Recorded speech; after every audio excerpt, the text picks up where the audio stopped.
Hello and welcome. Thank you for downloading Season 1, Episode 29 of the CWSA podcast. I'm Chris Voles, the Executive Director of the Collegiate Women's Sports Awards presented by Honda. Honda is a proud partner of the Collegiate Women's Sports Awards, the Honda Sport Award, and the Honda Cup. For more than 60 years in the United States, Honda has been committed to giving back to our communities, strengthening society, and helping people reach their life's potential. Through its partnership with the Collegiate Women's Sports Awards, Honda has been powering the dreams of the nation's top female collegiate student athletes since 1987. Learn more about Honda's corporate social responsibility initiatives at csr.honda.com. The Collegiate Women's Sports Awards, widely known as CWSA, is and has been for the past 45 years the most prestigious athletic award program for collegiate female athletes in the United States. It honors 12 Division I Honda Sport winners and culminates in the Honda Cup.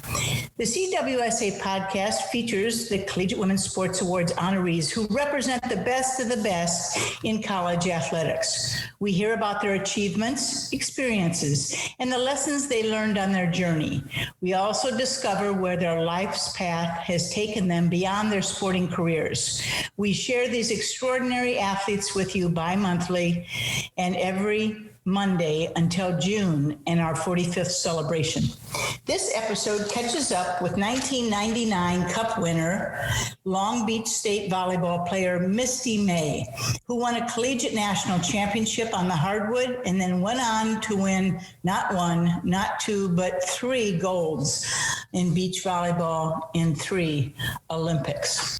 Follow us on social media at WIS Sports on Twitter, Facebook, Instagram, LinkedIn, and YouTube. Show notes can be found at wisports.com on the CWSA podcast page.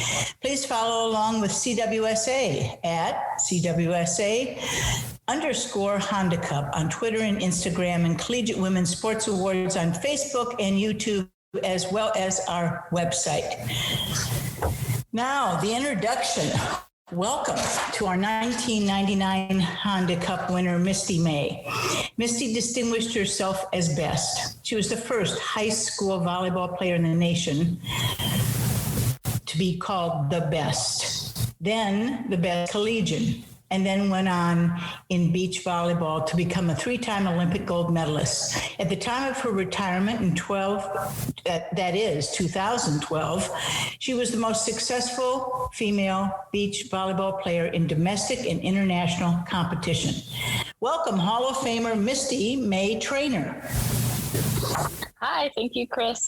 Hey, it's great to catch up with you. You know, we've been catching up with people all over the nation and, in fact, the world, where all of our cup winners were, and it's a treat to have you here. We're going to start right at the very beginning and ask a little bit about your childhood and when did you start sports? How did you choose volleyball? Oh my gosh. Well, I want to say I'm one of the lucky ones. I think our generation, you're finding now the players have to specialize earlier. They choose to specialize earlier. I got to play so many different sports, and I grew up at the beach of Santa Monica. My parents had a pizza stand. My mom was a tennis player. My dad was a volleyball player. He was actually a 68 Olympic indoor player and then played co-ed mixed doubles. So I grew up at the beach, but I played soccer. I played tennis, volleyball. They kind of let me do it all and try different things. I swam and, so I enjoyed all different types of sports. It wasn't really until I signed my letter of intent to attend Long Beach State that I focused solely on volleyball. Up until my junior year in high school, I was participating in track and soccer, and I just love being outdoors. So I think being part of a sports-oriented family definitely helped. But again, all the programs I was involved with at that time allowed us to play so many different sports, where now you see a lot of programs kind of pigeonhole athletes into, you play this one sport and that's all you get to do, because they don't have time for anything else. So that's why I say I'm one of the fortunate ones to have been able to participate through many different sports, and then finally get to pick the one that I loved a little more. That you loved a little more. I know you were terrifically successful, even I think a very successful high jumper at Newport Harbor High, and of course, growing up there, you led your California. The CIF California State meet in 1993, where you finished second. And then I guess you probably went undefeated a few times in high school as well as volleyball player. But very insightful to really remember and have gratitude for the fact that you could play so many, because as we hear from so many more recent cup winners, they talk about really zooming in on their on that one sport very early. And I can't imagine the many of them who are perhaps burned out by the time they get to college, rather than flourishing as you did. Right. And I think too, by participating in different sports, like again, another sport, I played basketball, and I told you about soccer and track and tennis, seeing what those sports and how they can make me a better volleyball player. You know, I have to attribute the way I was able to adjust and make adjustments and read the game to all the different sports I played. You know, plus it gives your body a break. You know, just about the time you're like, okay, I'm tired of indoor. It's like, oh, okay, I'm outside now. I'm on the soccer field. So just the mental side of it is great as well. Yeah. Well, you had some fabulous genes. Your mother was a nationally ranked tennis player, and your dad, of course, I watched him play way back in the day. And yet there are many people who don't take advantage of that. What made you excel then as you started to look around for colleges and started to be recruited? Not only playing the different sports, I really had the support from my parents. You know, my dad, he went to Santa Monica City College, so he never went to a 4-year. My mom got her master's degree, and she was really somebody I looked up to, because I was like, I want to go to college like my mom. But two, they had so many friends, and it's, you know, the recruiting process is different than it was now. I think the recruiting process starts a lot earlier for kids now. When we were playing in club, you'd get this like letter, maybe in 8th grade or 9th grade, just that a school was interested. But I think it went out to every volleyball player. They called them the questionnaires, you know, and so you'd fill out the questionnaire and send it back. And so you really didn't commit to schools till later. I hear now there's some 8th graders that have already committed to schools, 9th graders. And really it wasn't until like our end of sophomore year, like junior year, maybe, that you committed to a collegiate program. You know, if you were lucky to get a scholarship. Exactly. I was a top recruit out of high school. So I was getting recruited by everybody. So my top schools at the time were, I hate to say this, I turned down Stanford. I had many friends that played at Stanford, but I was like, I just didn't see myself at Stanford. But I had home visits from Cal, University of Hawaii was on my list, University of Arizona, Long Beach State. I had actually verbally committed to University of Pacific. And another phenomenal player who was one of my best friends, Elsa Stegman, who played for Harbor up in Santa Cruz. She had committed to UOP. She's a Northern California girl by heart. So I was like, I want to go play with my friend. And you see that sometimes with the younger athletes, they want to stay with their friends.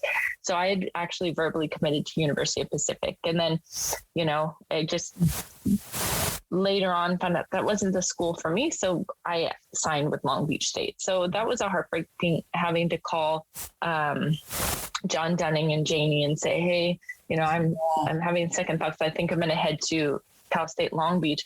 But ultimately what happened, my dad played for a great coach, Bert DeGroot, and his son, Dave DeGroot, coached at Cal. Oh, I remember. And when Dave came on a home visit, I don't even know if they do home visits anymore really for the athletes, but that helped so much. When the collegiate coaches, they would actually physically come to your home and sit with your family and visit with you and, either sell your program or just let you know about their program. But Dave came, and being a friend, he was honest with us and he gave us some of the best advice. And I always pass this on to athletes that either I mentor or talk to when they're having to decide is, he told my parents, Misty has to pick a school that she could see herself continuing her education at, that she loves the school.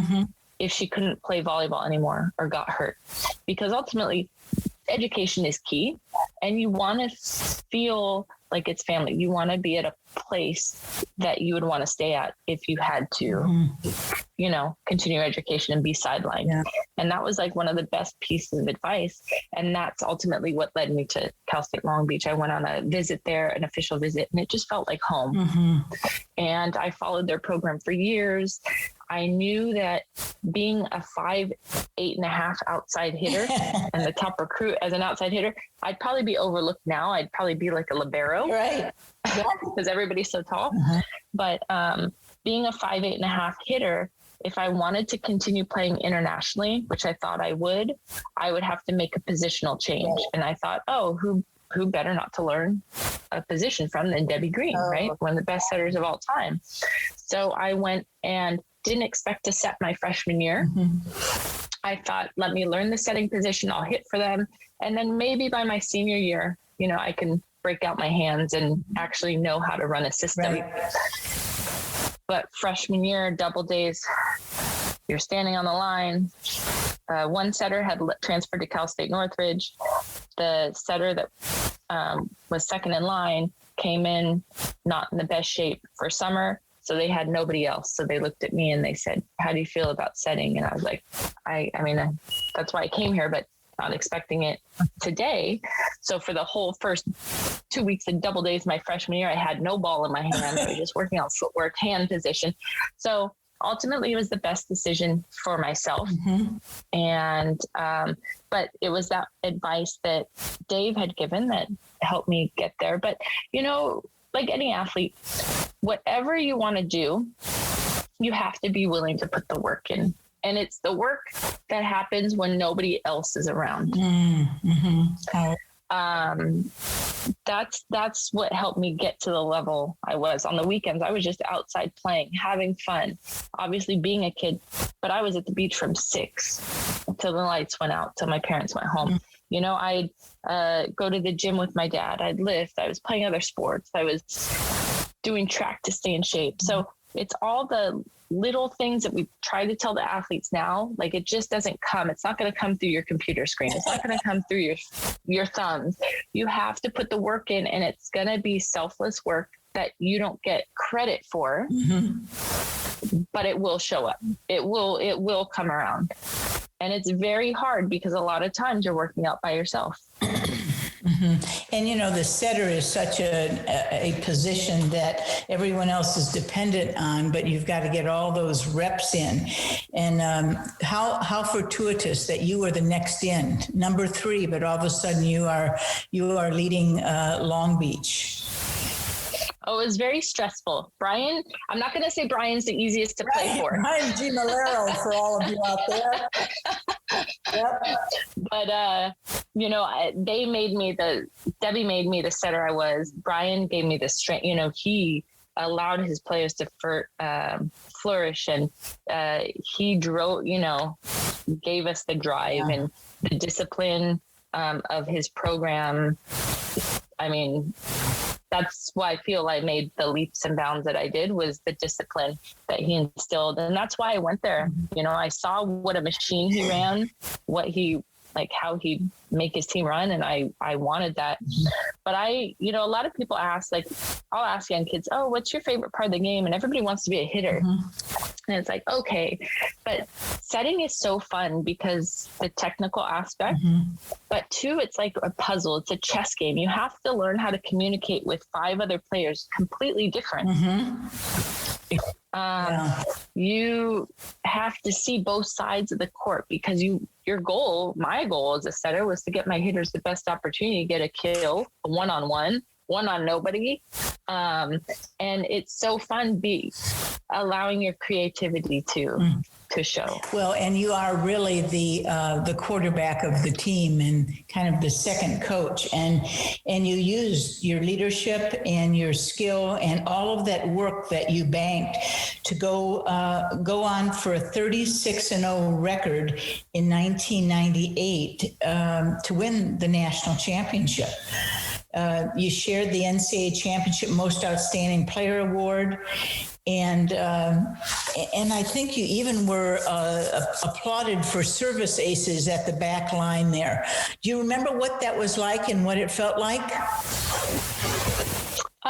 I always get goosebumps talking about the championship. I'm actually looking at some framework that says perfection. It has our article and it has our champion shirt like in it, and our team. And I think that was what made it difficult when I did leave college going to the national team, because our team was so close and they're still like my sisters. My collegiate team is still my sister. We still talk, and we're trying to get a reunion together. Everybody's, has kids, and but it was a very special group because 5 of us came in together. Oh, yeah. And our junior year, when we lost to Stanford, we made a pact, and our day one actually started right after that loss. Wow. As a unit, we got together with the teammates that were going to join us that following year and laid the foundation. We said, this is not going to happen yet. This is how we're going to start. And it started as soon as we left that locker room that day. We, the discipline, what we expected from each other, accountability. But no, it's a very unique game, being with that many women. Yes. And then going to beach where it's only 2, so I miss that big feel of a team and leaning on each other. And that's, all this, the cup that I was able to win, the awards I was able to win, none of that happens unless I have great teammates. Yeah, indeed. So really it's, if one person can get it, it's really everybody's. So for me, this is really a team award. It's just one person gets to take it home, I guess. Well, but I wouldn't have been able to do it without all my teammates. And indeed, in 1999, you were the first volleyball player in the history of the Collegiate Women's Sports Awards to earn the honor of the best female athlete in the nation, not just the best volleyball player, the best athlete. Do you remember where you were, what it felt like, and whether this recognition was important, and is this still important to women today? Well, I remember the article coming out, and I still have the newspaper clippings. I know Deidre Collins had won for volleyball, not the whole athlete of the year, but she was a fantastic volleyball player, and she was a former winner. But I remember the banquet was in Reno. And one of the greatest memories, because my mom was still with us back then. And I have to tell a funny story, because we go to Reno. My dad didn't have anything, so he went to a Western store. He, I think, was the only one dressed in Western attire at the banquet. And I was like, what are you doing? What are you doing? But I remember all the great athletes that were up there, and meeting so many different women from all the different sports. But it was, it's an honor, because I was up there with so many athletes that have done tremendous things, and to be, I don't want to say singled out, but to be pulled out of that lineup. I should have won a lottery ticket that day, or I should have gone and bought a lottery ticket that day. But it really means a lot, because I worked so hard to, like I said, the volleyball court is my tapestry, and I used my creativity and just wanted people to enjoy what they saw. And I enjoyed the game, and I always wanted to make my teammates better. And just to get volleyball recognized in this manner is certainly, a great thing. Anything we can do to highlight our sport is fantastic. So we've been able to listen through podcasts to Deetra Collins and Ogana Nanami, and the volleyball players are always saying that it meant something to their sport, not just to them. So you are indeed true team sports people and team members. What's the best advice given to you as a player at that point before you go off to the national team with that brief stint, and then, of course, when you launch your professional career and then Olympic career? What's the best advice you were given as a player? Growing up, just being an athlete in general and playing different sports, my dad would always tell me, play for those that couldn't play. When you feel like you're going to have an off day, you play for those that are in a hospital bed. There's other kids that would love to switch places with you, So an off day to you is never an off day, and you have to exude this energy that others can live through you, because there's others that are less fortunate that cannot have this ability or be able to do that. So as a young kid and just growing up, I always lived by that, like, play for those that can't play, but then my mom had told me, I think because when she played tennis, she got burnt out and never kind of stepped back from the game for a while. When I left for the national team, I was, away from home and just going through, different things, because it's a big change. And she had said, if you're not enjoying what you do, then it's time to stop, otherwise you don't want to get burnt out. So sometimes I think players take it too far that they end up hating the game. And so I started to feel my fire kind of dwindle, and I took her word of advice. I said, showing up to practice, you should enjoy showing up to practice, and it should be fun. And when that kind of stops, it's time to take a step back. Because otherwise you're going through the motions and you're just draining yourself. And so I started to feel that it became more of a job, just my heart kind of wasn't into it. And that's when I made the change. And you came back to Long Beach. And then can you share with our audience the difference between hardwood and beach volleyball in terms of both training and competing? You've already alluded to all of a sudden there are two of you instead of 6+. Yeah, so the biggest change would be, especially on the professional Olympic level, there's 2 players on the beach court. They did change the dimensions of the court. So the beach court, when I went to my first Olympics in 2000, was the same size as an indoor court. So 2 players covering the same exact size. Now they have changed it. So it's 8 by 8 meters. So it's a little smaller court than indoor. But indoor, you have typically 6 players, maybe a team of 13 or 14 players. Beach, you have no subs. Indoor, you have subs. Yep. So if you're having a hard time, you can come out. But beach, there are no subs. The training is basically the same, except you're now doing more cardio in the sand than you are, let's say indoor might do it more at the track, more on the hardwood. Right. But skills, a lot of indoor players think it's a completely different game. No, you're still learning to pass. You're still learning to set. You're still learning to hit. So the skills are the same. It's just the tempo and maybe the position you have to place the ball is a little different. The tempo and the placement, I can see that. And those are right. And when you first come out to the beach for indoor players, their timing is going to be off, which makes total sense. Yeah. You have that. So we call it getting your sand legs. The more you're jumping in the sand, more you're running in the sand, getting the feel of the surface, then the timing, the timing will get better. Were your legs ever as strong as when you were training for the beach over all those Olympiads? I think that's the strongest I've been. Even through college, I really love Olympic lifting, and that's what works for me. And so I started doing that from my freshman year in high school with track. So I continued that all the way through the Olympics.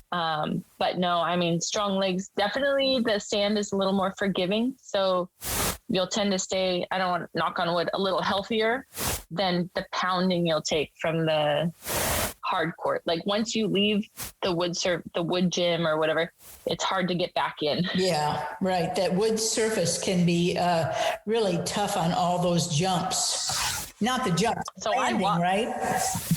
Right. And I watch club kids now and indoor, and I'm like, no wonder we had to train every day, because your body, if you lay off for a while indoor and you start to jump back on the hardwood, you're like, oh, my joints.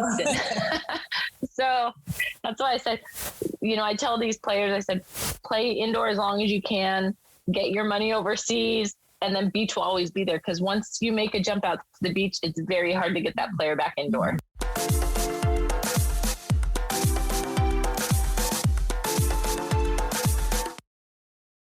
I think if I read up correctly and remember accurately, you went and didn't play on the pro circuit. You had different partners, different teammates, and eventually you and Carrie Walsh, at the time, Carrie Walsh Jennings eventually ended up going to international events and really cutting your teeth that way, and then coming back to qualify for 2004, 2008, 2012.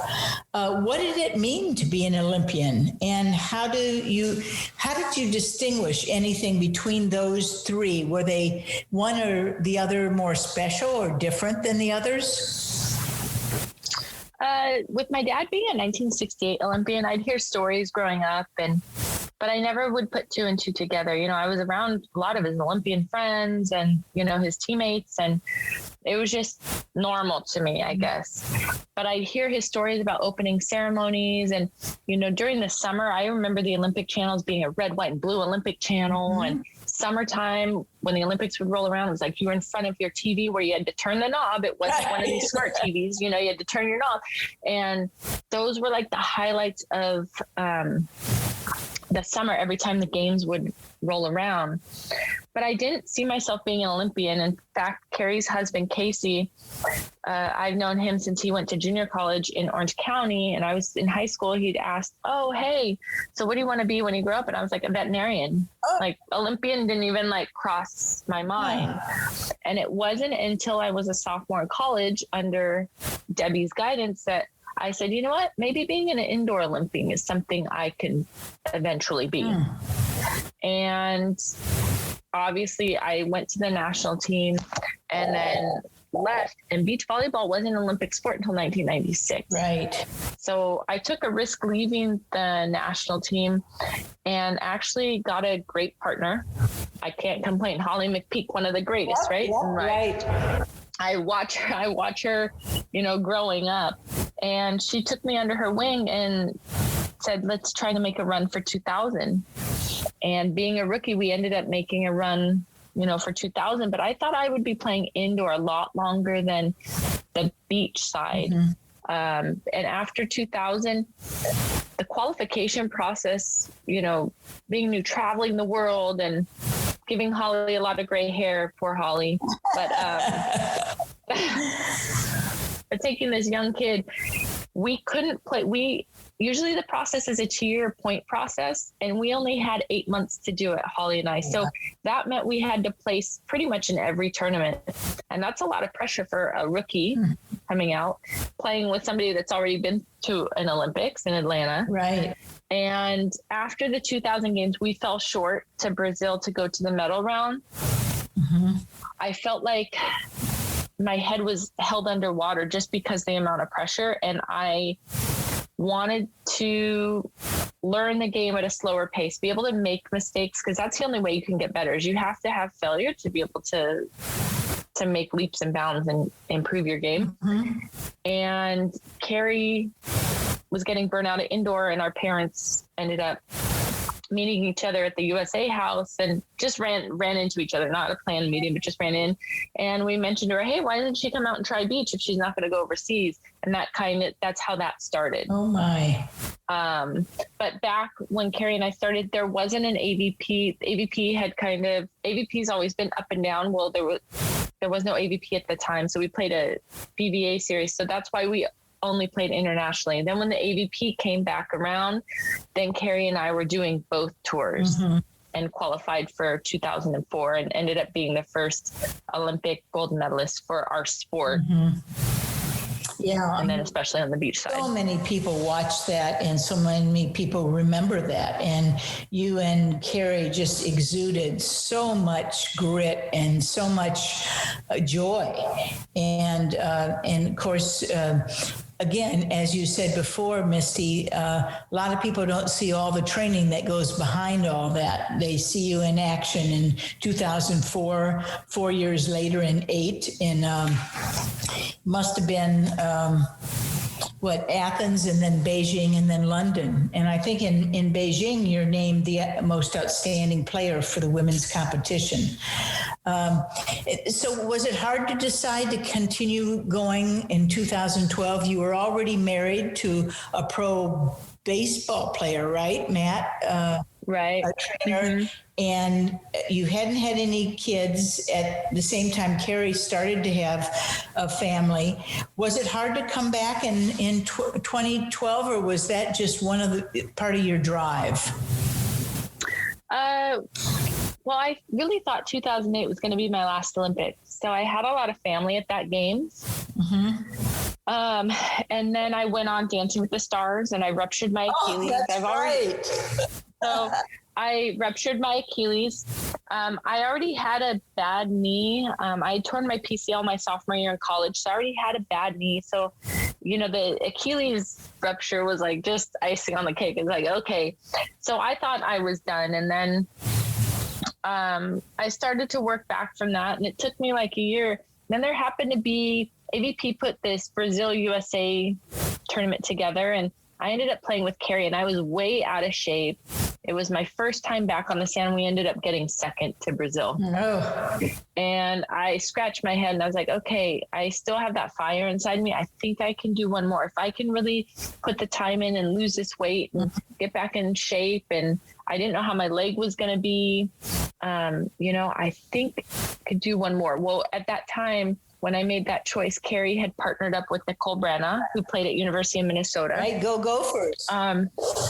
So they had partnered up and I had to call Carrie and say, hey, I'm going to make one more run with this. I think I can do it. I still have the fire and I'm going to put family on hold to get it out of my system. Because I think, and that's where I'm enjoying life now, is I've done everything that I could.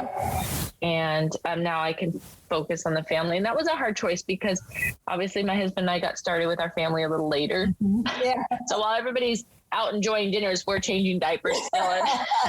So a little different, but I wouldn't change it for the world. But I had to make that decision. Then Carrie had to tell Nicole, Carrie and I had a heart to heart, and I ended up coming back. And what people don't understand is, Carrie had 2 kids by then, and we hadn't played with each other for 2 years. I have an Achilles injury, which isn't the easiest to come back from. And really at the Olympics, my 80% on that calf is my 100%. It'll never be the same. But I really feel, our partnership, something special. And I'm really, really getting to realize that now. I've always been the type that tournament ends, okay, on to the next. I just kind of go live in the moment. And now as I sit back and I'm watching, Sarah Pavin was another cup winner. She's in Mexico playing for Canada on the world tour. But now that I'm watching these athletes play, you hear it all the time, but Carrie and I really had something very special. And now I get to kind of be an outsider, and I'm finally realizing wow, I've accomplished a lot. And I've had wonderful teammates, and look at all the stuff I've been able to do, and it's finally starting to come around now. But making the decision, best decision to 2012, and we were the underdogs certainly for 2012. I don't think anybody had us on the map for winning a medal, but we won the Switzerland event leading into the Olympic Games. And then we ended up winning our third gold medal. And one of the hardest matches, because playing against your own teammates, the other U.S. team, you want to be that U.S. team that finishes on top. So a lot more pressure. Yeah. Let me ask going into that final. Why were you and Carrie so successful? Just a brief little synopsis, if somebody would take a look at you. I mean, I've watched you for decades, but from the inside, why were you and Carrie so successful? We both had drive. We both held each other accountable.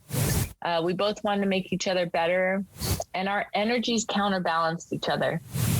And I think that's important. She shows her emotion externally. I'll take everything in. So we were able to balance each other out, perfectly. And both of us came from great indoor programs, had great all around games, but I really think it was the energy and how we fed off of each other and our accountability. Like I said, our drive, our hard work, and our common goal that made us the team that we were. And we respected, and the main thing is we respected each other. We knew we were different, and we respected each other's differences, but learned how to make it work. That's a wise thing to remember for all sport. Respecting each other brings out the best in us. Can you think about what lessons sport taught you that you are carrying over, maybe as you carried it over as a student for your master's degree, you carried it over in all of these other endeavors we're going to talk about in a minute. You carried it over as a parent, perhaps. What lessons did sport teach you? It slowly taught me not to procrastinate. So you have to be game ready.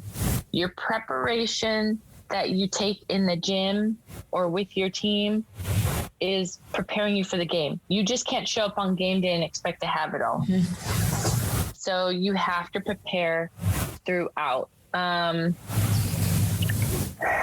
think too, knowing that sports taught, it's not a sprint, but it's a journey, and enjoying that process and journey throughout. Working with others, communicating, staying disciplined, making the right choices. If you have a certain goal, or like your master's, you got to get this paper, making sure that all your choices line up with the outcome you want. Yeah, you can't just wish it to be. You've got to earn it, really. So your choices. And not every day is going to be your day. Not every day is going to be your day. Not every paper is going to be perfect. But what can you learn from that? So even on your days where you fail, or you think you fail, you really haven't failed unless you think you did. What can you take from that? And there's going to always be positive, but how can you build upon that so that doesn't happen again, or that you become that much better the next time? And, so.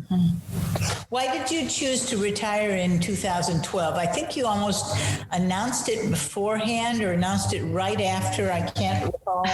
But I knew. Well, I had told Kara, I said, this is going to be my last one. Yeah. One was family. Yeah. It was my husband. We had put family on hold for too long. And I knew that if we had a baby, I wanted to be at home. Like I wanted to be around, not on the road. But even though my mind's fresh, even today, like I'm watching the women, I'm like, that'd be fun to get back out there. My body was breaking down. Yeah. So I have a metal knee now, so I'm bionic. Okay. So I'm like, it'll be 3 years in June since I have a total knee for my left leg. And it was very hard training to come back for London, and I did it, but just my body was starting to break down. Absolutely. Now you've got a daughter and then twins, right? So three daughters, is that right?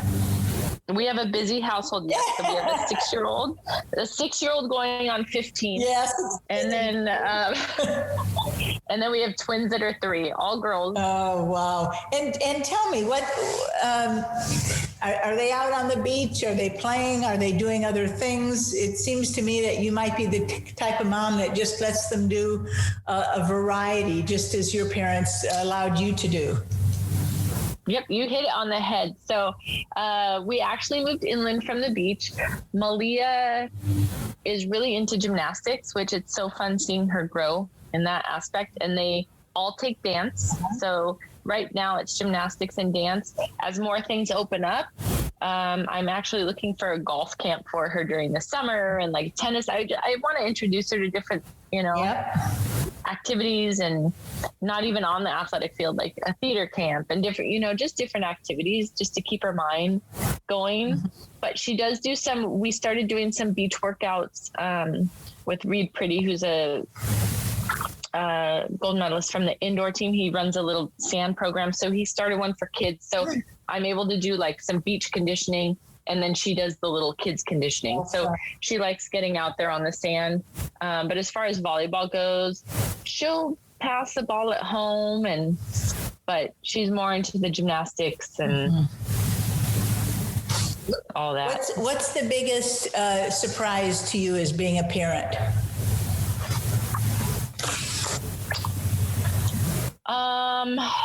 How much caffeine I can drink. Yeah, really. They wear it out, Oh my gosh, caffeine all day. I think one of the biggest, you have to be patient. And I've always been pretty patient. That helped me in my game. Patience.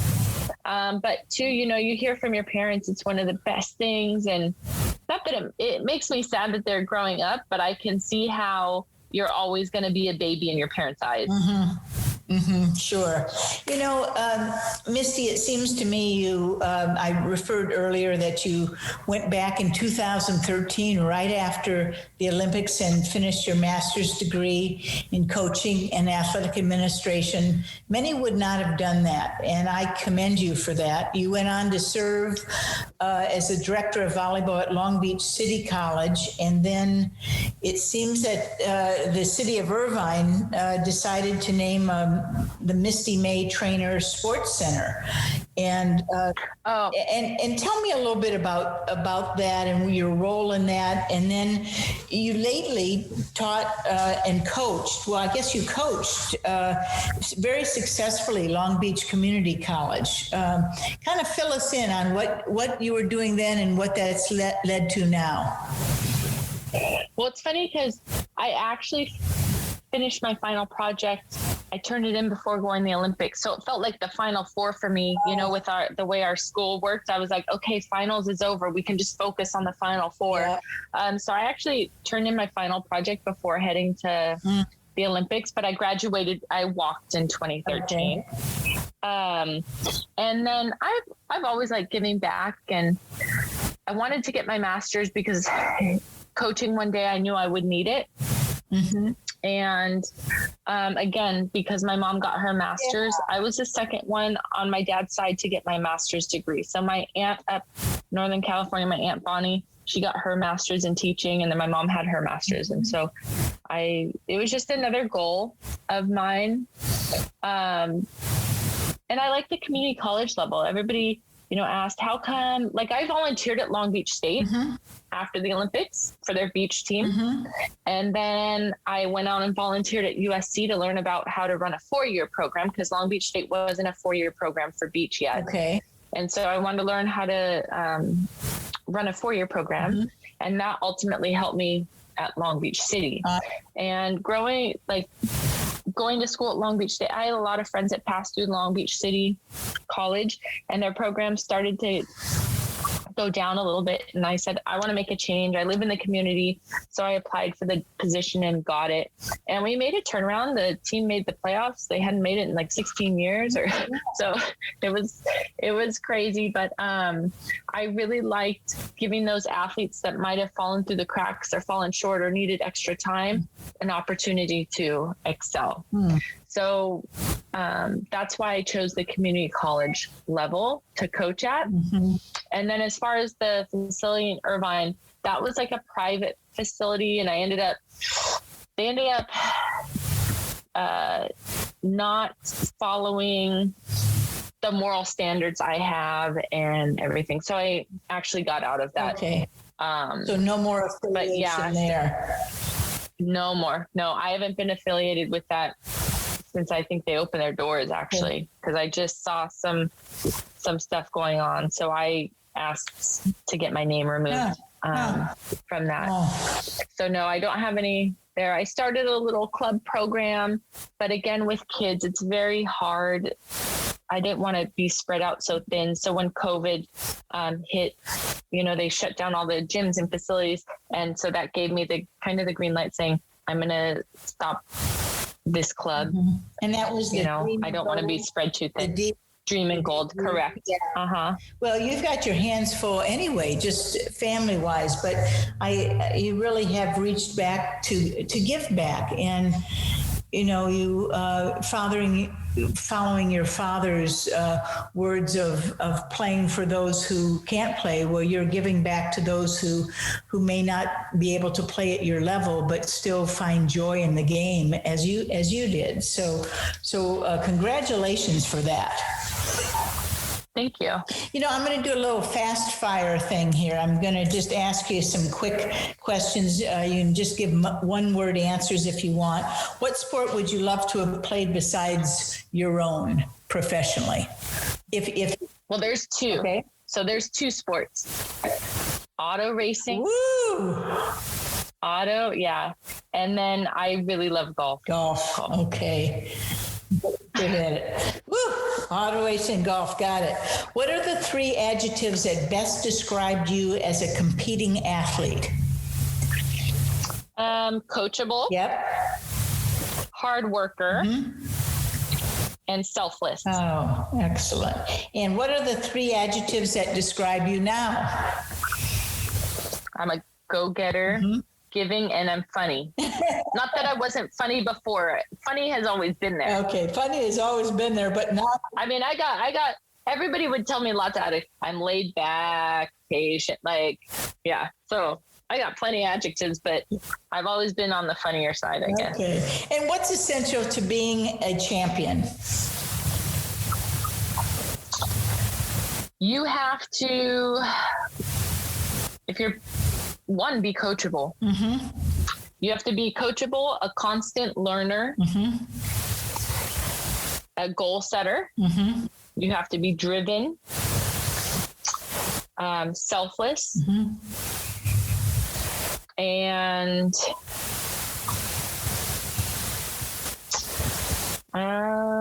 there was one other one, but I can't remember. It's okay. What's next for you? Be younger. You have to be younger. No, okay. Yeah, really. You got to be young. You got to have a body that can take it. What's next for you? What do you see as your kids grow up? What's next for you, Misty? Well, I actually got my personal training license. So I am a coach at a place called Orange Theory. Mm-hmm. So I coach 2 classes, just, because I love helping people. I love making a difference in people's lives and just want to make the people around me better. Mm-hmm. So I am doing that. And then just Matt and I, we have our hands full with kids. We're starting to become the taxi drivers our parents were. They were. We're not the ATMs yet. They don't come and ask for money so much, but we are starting to become the taxi drivers, taking gymnastics and dance and picking up from school. So just enjoying being able to enjoy my family. Mm-hmm. And then get to spend time with my dad. And I know this is bad. Well, to me, it's not bad to say, but finally I'm taking me back. Oh. And what I mean by that is, I gave for so long to the sport and stuff that now it's my time to enjoy. So being able to go golf and, enjoy my time. Oh, excellent. How did COVID affect you and your family and teaching and online? And I guess you had a 6-year-old. The 3-year-olds probably were not as affected. Yeah, kids' daycare never closed. So that was a blessing because I think it's so important for the kids to be able to socialize and stay in school. Our daughter's school, she had to finish kindergarten online, and the teachers did an amazing job. But both my husband and I, we think that we're going to be able to clean up around the house while she's on Zoom calls. No. So we each finished kindergarten again, and we each started first grade. So it was like Billy Madison. We were going through, first grade again, sitting and having our coffee while we're watching the Zoom. But so that's how it affected. But we just kept the kids busy, and as activities opened, anything. That's why she would have never thought of gymnastics, but we're like, oh, the studio's open. Okay, we're going to put you in that. Let's try it, just to get her going. Sure. Misty, we normally have a 2-day event in LA, and we would like so much to have you as a guest alum. We've had, we bring back 2 or 3 every year to be part of the whole program, as well as the 2-day event, as well as the broadcast. This year we have no event in LA, but we have a broadcast out of New York. And I hope that you and the audience out there tunes in, because they'll have a chance to see all of our cup winners through images and action. But we'd love to see you before we celebrate our 50th in another 5 years. We so appreciate that you joined us for this celebration of our 45th. Is there anything you wish to leave the audience with? No, I just appreciate being able to have this opportunity and be able to share my story. And I'm excited and just want to thank you for everything that you all have done for these young women. Well, it's easy when you see what kinds of sacrifices our female athletes gave, and many of them without as much recognition as they probably deserved. You're still the rarity that everyone still knows your name, Misty. And it's slowly dying out, Chris. Dying out. No, I'm going to keep it alive. That's what I'm going to do, is keep all of our women's names alive. That's my goal. After you win the Olympics, they're like, oh, you want to upgrade on this flight? I go now, and they're like, oh, you're group number 4. Yeah. Well, that's exactly why you have to enjoy the process and the journey, just as you said. You can't just be doing it for other reasons. Misty, you've been terrific, sharing your experiences, sharing the lessons you've learned, and the life that you have crafted. We thank you for joining us and helping to celebrate our 45th anniversary. The social media, just follow us on CWSA and at WIS Sports on Twitter, Facebook, Instagram, LinkedIn, and YouTube. Show notes can be found at WIS Sports on the CWSA podcast page. And while you're on the website, check out the other conversations from the world of women's sports. Visit us at collegiatewomensportsawards.com for more information about the awards, to see our roster of honorees, these elite sisterhood that we are so grateful to have still in our sporting world. Tune in next week to hear the story of another great athlete. Mark your calendar for June 28th, 9 p.m. Eastern Time, for the annual awards broadcast on CBS Sports Network. Thanks for listening and helping us turn up the volume for women's sports. Onward.